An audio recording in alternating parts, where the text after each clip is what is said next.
The history of Eritrea is a complex and multifaceted narrative that spans millennia. It's important to note that Eritrea's history has been marked by migrations, trade routes, and interactions with neighboring regions and empires.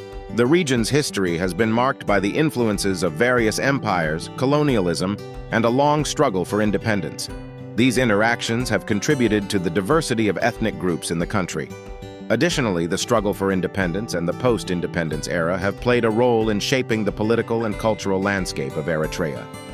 Eritrea's history can be traced back to ancient times when it was part of the Kingdom of Aksum, which existed from the 1st to the 7th century.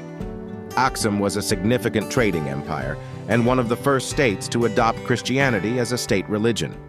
Following the decline of Aksum, parts of Eritrea came under Ottoman Turks who established a foothold along the Red Sea coast in the 16th century, which led to interactions with the indigenous peoples. In the late 19th century, Italy colonized Eritrea. Eritrea was part of Italian East Africa. The Italian colonial period lasted from 1890 to 1941, when British and Commonwealth forces defeated Italian forces during World War II. Eritreans also fought alongside of British forces to defeat the Italians because Britain promised them independence if they fight against Italy.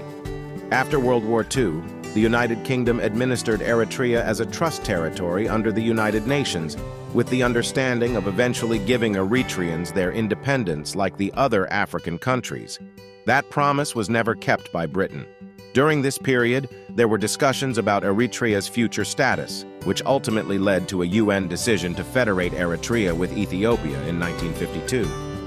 The move to federate Eritrea with Ethiopia was taken without the consent of the Eritrean people, because the superpowers of that time, namely USA and Britain, were convinced that federating Eritrea with Ethiopia was to their best geopolitical interests. Britain destroyed the infrastructure of Eritrea and sold out many factories to rationalize their argument that Eritrea was not economically self-sufficient to be an independent country. The world kept silent when the Eritrean people were treated unjustly by the superpowers. Many Eritreans rejected the UN discussions and decision about the future of Eritrea, calling it about us without us.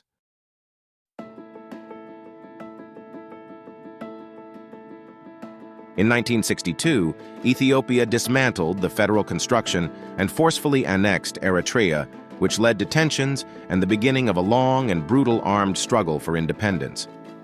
The Eritrean People's Liberation Front, EPLF, fought against Ethiopian forces. The Eritrean War of Independence lasted for 3 decades, making it one of Africa's longest and most protracted conflicts. The EPLF eventually succeeded in defeating the Ethiopian government in 1991, marking a turning point in Eritrea's history. Eritrea officially declared independence from Ethiopia on May 24, 1993, following a referendum in which the Eritrean people voted overwhelmingly, 99.8%, in favor of independence. Isaias Afwerki became the country's first president. The period after independence has been marked by various challenges, including border conflicts with Ethiopia. Eritrea defended its sovereignty from 3 waves of Ethiopian invasion from 1998 to 2000.